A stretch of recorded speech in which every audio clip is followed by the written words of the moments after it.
Welcome back to the lecture. So in this lecture, let's understand about manipulating decimal numbers in C. Let's explore. So what exactly is a decimal number? So a decimal number is a number which contains a decimal point.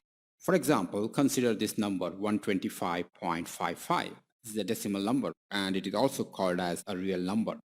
So in computer memory, some of the real numbers, like the real numbers which are too small or too big, or a real number having a fractional part, those are stored according to the representation standardized by the IEEE standard 754.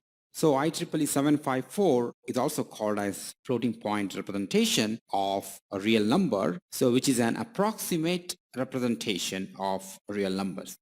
So all computer systems and microcontrollers nowadays use this standard to store real numbers in memory.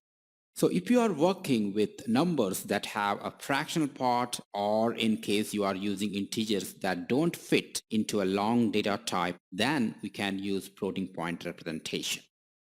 So far, we have discussed about integer data types. So those data are not stored according to this standard, remember. So let's consider a number which is too small in nature, for example, charge of an electron. How do you represent this in your C program? So you cannot use integer data types. So you have to use something called floating point data types. And those are called as float and double in C. So we are going to explore that in a moment. Let's consider a very big real number, let's say distance between Earth and Andromeda galaxy. So it's a very big number. So you cannot fit this data by using integer data type like long. So because it's a very big number. So that's why remember that in C, too small or too big numbers or numbers having a fractional part are represented using floating point representation data types such as float and double. So in summary, why do we need floating point representation? To store a too small number in memory, or to store a too big number in memory, or to store a number which has fractional part, or we can also call it as a decimal number. So in the next lecture, let's explore about the IEEE 754 floating point standard to store floating point numbers.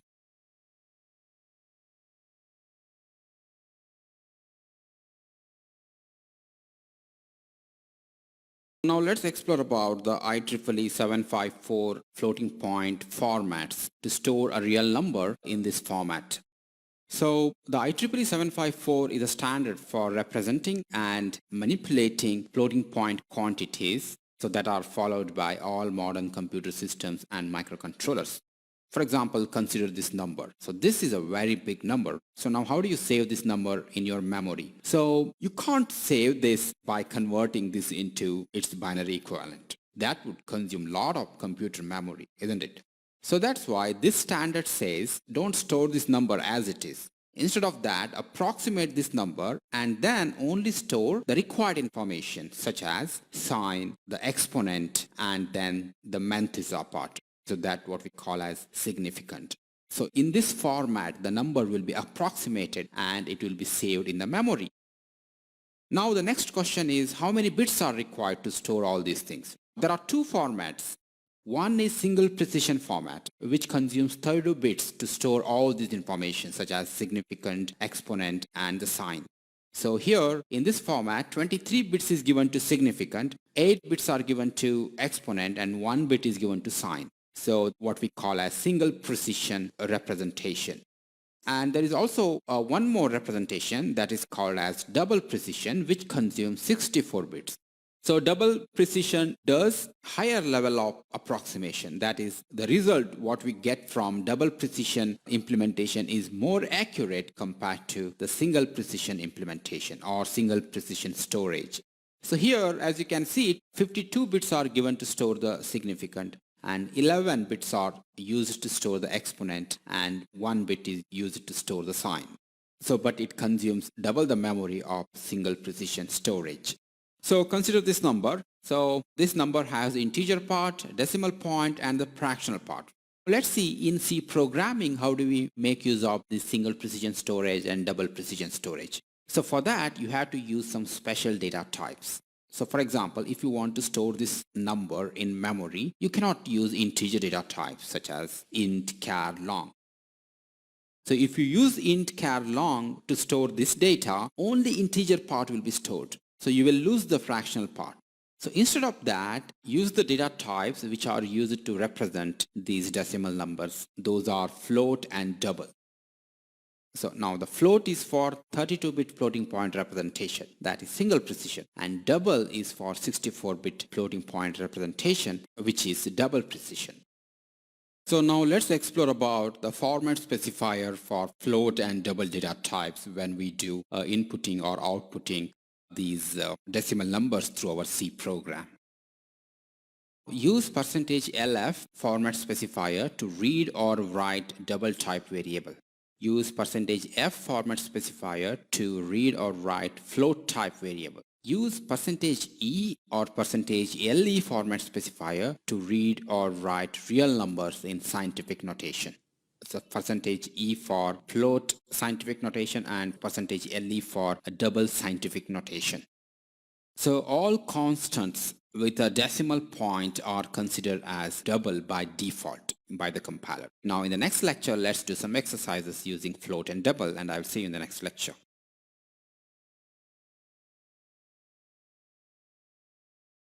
So in this lecture, let's experiment with float and double data types.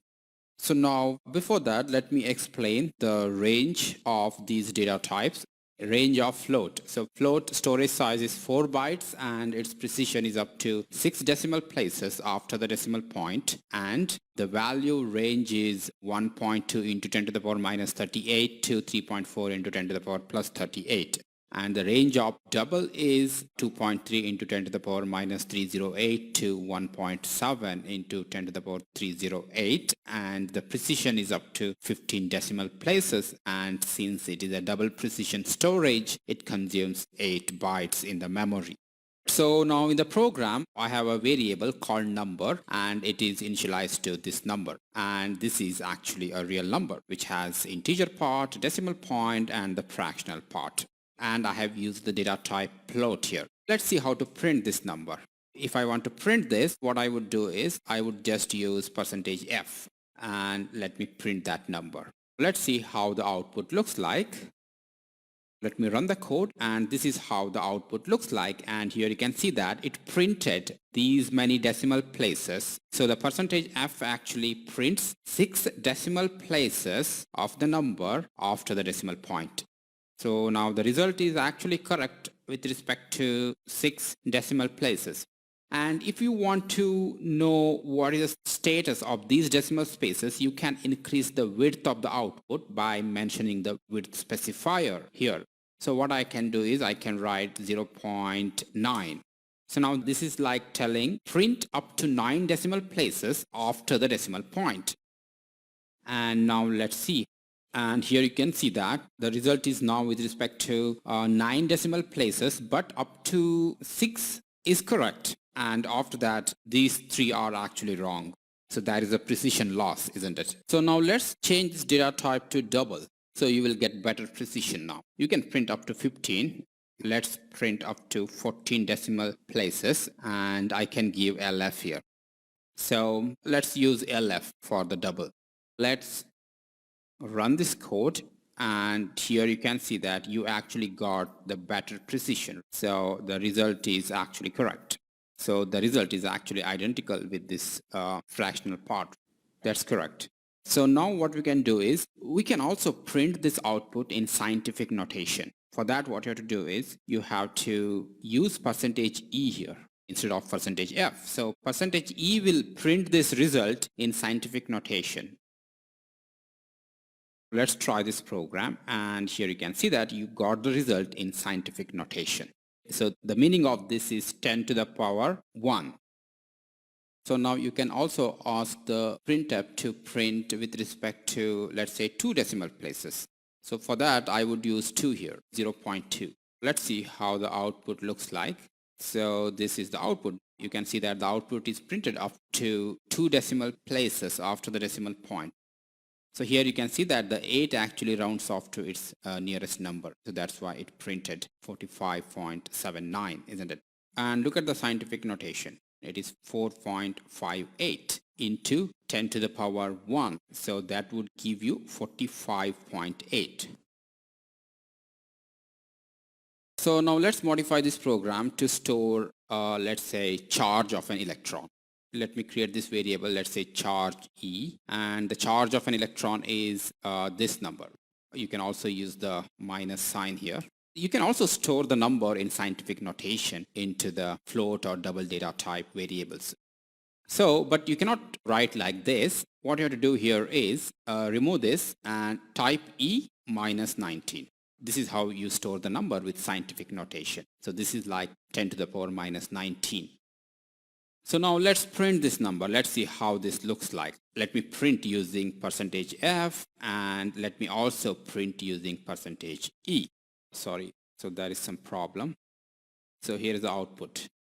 First of all, in the first output, it printed 0. That makes sense because it's a very small number. And look at the scientific notation. It actually printed almost correct. And for the fractional part, it printed with respect to 6 decimal places. So that's why this 6 became 7 here, correct?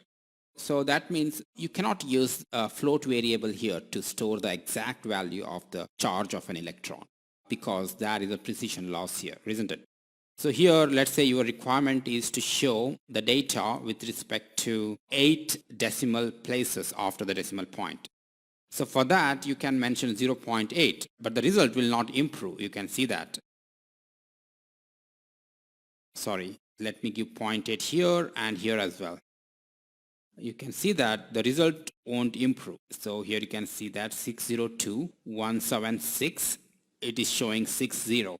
So the result will not improve, isn't it? So that's why it makes sense to use a double here, because double gives you precision up to 15 decimal places. Let's use double here.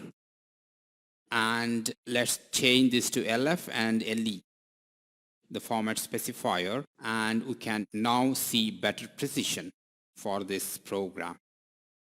Here you can see that the fractional part is exactly like the input, isn't it? The reason for that is in double you can obtain the precision up to 15 decimal places after the decimal point. So now when you try to print in %LF format, you can see that it is printing all zeros, isn't it? So because it's a very small number, so if you want to get the output, let's introduce more decimal places. Let me give 28 here. And let's see how this goes. So now you can see that it is printing the fractional part with respect to 28 decimal places after the decimal point.